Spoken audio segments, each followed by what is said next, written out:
السلام علیکم ورحمۃ اللہ وبرکاتہ حضور. وعلیکم السلام. میرا نام ہے گلنور احمد. میرا ابو کا نام ہے مسیل احمد. میرا پہلا سوال ہے. آپ چینی ہیں؟ نہیں. چینی خون ہے آپ میں؟ نہیں. آپ کی شکل سے لگ رہا ہے. نہیں، میں قازقستان سے آئی ہوں. ہیں؟ قازقستان سے آئی ہوں. کہاں سے؟ قازقستان. وہ ایک ہی بات ہو. وہ رشیا سے. قازقستان کے ملتے ہیں لوگ اس چیز سے. ہاں. اور تو آپ اردو تھوڑی اچھی بول رہی ہیں. پیدا کہاں ہوئی تھی؟ قازقستان سے قازقستان ہے؟ اور اس کے باوجود بڑی اچھی اردو آ گئی ہے آپ کو. نہیں، میں نے پاکستان جائی تھی 2 پاکستان رہ کر سیکھی ہے. جی. 2 مہینے میں صرف جی 2 مہینے میں سیکھ لی ہے. جی. بڑی ذہین بچی ہیں آپ. شاکر.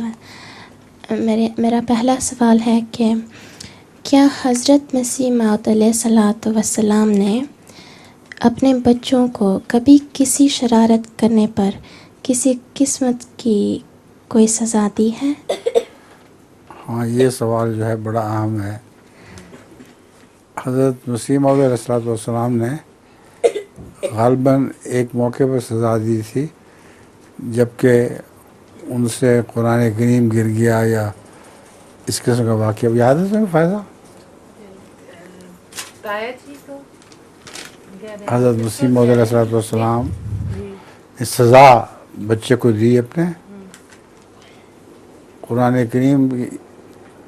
جی وہ مرزا شریف احمد تو شاید یا مرزا مبارک احمد، ان دونوں میں سے کسی کو قرآن کریم گرانے سے یا وہ گر گیا تھا یا اس طرح. اس قسم کا واقعہ ہے جو مجھے پورا یاد نہیں ہے، نہ میری بیٹی کو یاد ہے، مگر سزا دی ہے قرآن سے تعلق میں.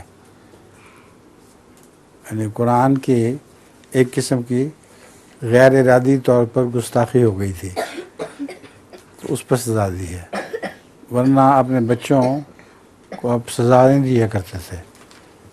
ایک دفعہ حضرت مسیح موعود علیہ الصلوۃ والسلام کا قیمتی مسودہ تھا، کتاب لکھ رہے تھے، اس میں بہت سے قیمتی کاغذات ہاتھ سے لکھے ہوئے تھے.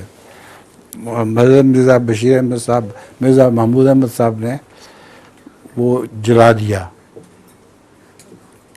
تو غصہ تو آنا چاہیے تھا، اس سے مار بھی پڑنی چاہیے تھی. تو آپ نے فرمایا کوئی بات نہیں، اللہ تعالیٰ اس سے بہتر لکھنے کی توفیق عطا فرمائے گا.